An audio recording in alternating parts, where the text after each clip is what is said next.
Imagine waking up with the absolute power of creation, preservation, and destruction.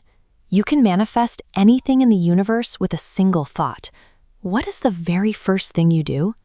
For most of us, the instinct is deeply predictable.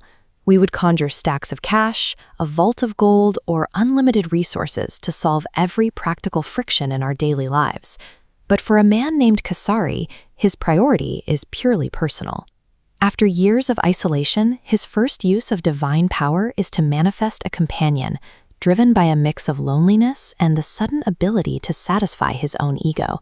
His mind begins filtering through cultural icons, using the recognized elegance of figures like Aishwarya Rai as a starting blueprint for his creation. He considers the features of Deepika Padukone, but quickly realizes he doesn't have to settle for an imitation. With the power of a god, he can engineer a version of perfection that doesn't exist yet. Kesari is treating the fabric of reality like a personalized vending machine.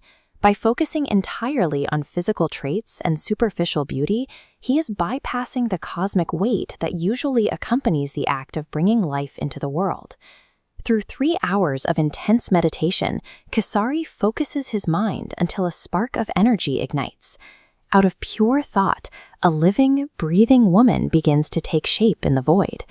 But as Srishti opens her eyes, the romantic fantasy he planned vanishes.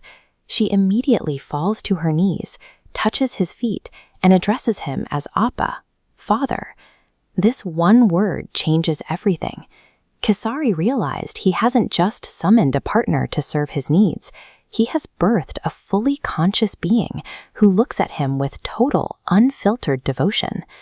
The void of his own selfish desires is instantly replaced by a different kind of vacuum, the terrifying and permanent weight of paternal responsibility. In his obsession with Srishti's physical form, Kesari made a massive engineering oversight. He spent hours perfecting her appearance, but spent 0 time setting boundaries on her metaphysical abilities. Srishti shares his exact reality-bending potential. In creating a daughter, Kesari has unwittingly doubled the number of gods in existence, turning her into a walking weapon with the power to unmake the world. His human insecurities quickly spiral into paranoia. He begins fearing that she might eventually marry and be ordered by a future husband to use that power to destroy Kesari himself.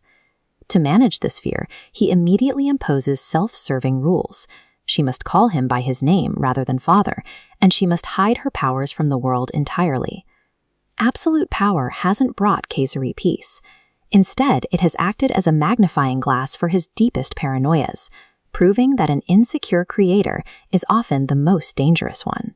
Srishti lacks the context of human emotion and societal complexity. She operates on a foundation of pure, literal logic, tied to her absolute loyalty to her creator. When Kesari voices his doubts about her, Srishti reaches a logical conclusion. If her existence causes her father pain or anxiety, then for the sake of his happiness, she must be eliminated. She manifests a blazing fire and calmly prepares to walk into it, viewing her destruction as the most efficient way to solve her father's problem. Kesari panics, immediately using his powers to extinguish the flames. The sight of her nearly dying forces him out of his paranoid future and back into the immediate reality of the daughter standing before him. Srishti's power is a perfect mirror of her creator's intent. She will execute his darkest anxieties as readily as his commands, making Kesari's own erratic thoughts the most volatile force in their world. They leave the isolation of the Western Ghats, moving away from the safety of the wild and toward the complexities of human civilization. On a paved road, the mythic meets the mundane.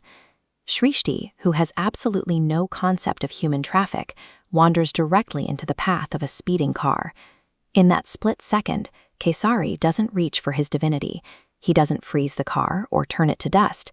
He physically dives to pull her to the shoulder of the road. This one instinctive move strips away his god complex. Scraped and breathless, he isn't reacting as an omnipotent master of the universe, but as a terrified, protective human father. Total power over the physical world is useless without the restraint to manage the consequences.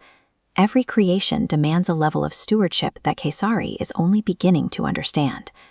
Their journey takes them into the heart of Bangalore, a city where their godlike abilities must now navigate the messy, practical rules of modern life.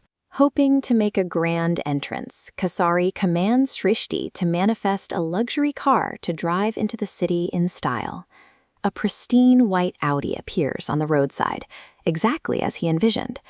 But when he tries to start the engine, nothing happens. He asked for the car, but he forgot to specify that it needed petrol to run.